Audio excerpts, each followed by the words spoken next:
যোৱাকালি অসম জাতীয় পৰিষদে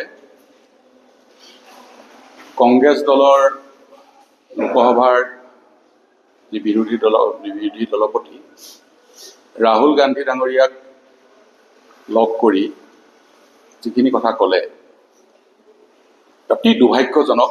এইকাৰণে যে যি কংগ্ৰেছ দলে অসম আন্দোলনৰ সময়ত 855 জনক হত্যা কৰিলে, হাজাৰগৰাকী ধৰ্ষিতা হ'ল, সেই সময়ত হাজাৰ হাজাৰ লোক গুলীবিদ্ধ হৈছে, চিৰকালৰ কাৰণে পংগু হৈছে।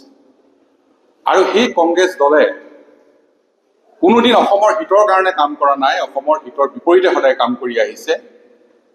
কিন্তু অসম জাতীয় পৰিষদৰ সভাপতি লুৰিণজ্যোতি গগৈ সৰু অসম ছাত্ৰ সন্থাৰ নেতৃত্বত আছিল, আগতে জগদীশ ভূঞা ডাঙৰীয়া সৰু অসম ছাত্ৰ সন্থাৰ নেতৃত্বত আছিল। সেই সময়ত তেওঁলোকে আন্দোলন কৰিছিল জগদীশ ভূঞা ডাঙৰীয়াই।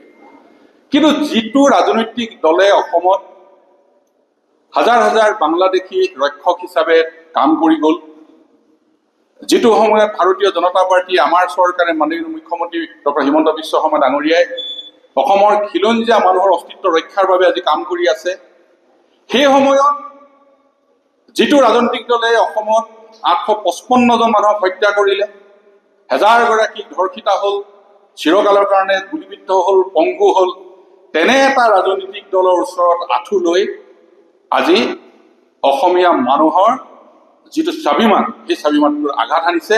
এইটো অতি দুৰ্ভাগ্যজনক।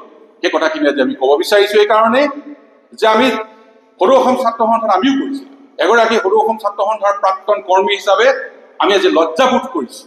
এইকাৰণে লজ্জাবোধ কৰিছোঁ যে যিটো দলে স্বাধীনতাৰ পিছৰ পৰা দেশখন শাসন কৰিলে, যিটো দলে স্বাধীনতাৰ পিছত অসমখনত নিজৰ ৰাজনৈতিক স্বাৰ্থ তেওঁলোকে সুৰক্ষিত কৰিবৰ কাৰণে, বাংলাদেশীক ইয়াত বহুৱাবৰ কাৰণে ব্যৱস্থা গ্ৰহণ কৰিলে, তেনে এটা দলৰ লগত গৈ ছাত্ৰ সন্থাৰ নেতৃত্ব লোৱা, পৰৱৰ্তী সময়ত ৰাজনৈতিক দলৰ তেওঁলোকে দায়িত্ব লৈ তেনে এটা দলৰ লগত গৈ কথা পাতিছে। এইটো অতি দুৰ্ভাগ্যজনক।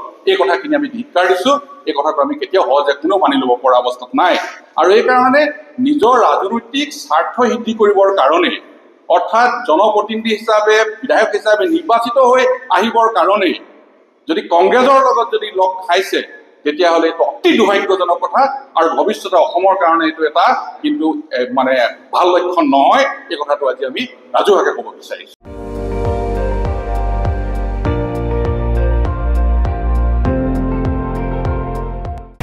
আপুনি চাই আছে ND24, সৰ্বশ্ৰেষ্ঠ নহয়, সৰ্বোত্তমৰ দৌৰ।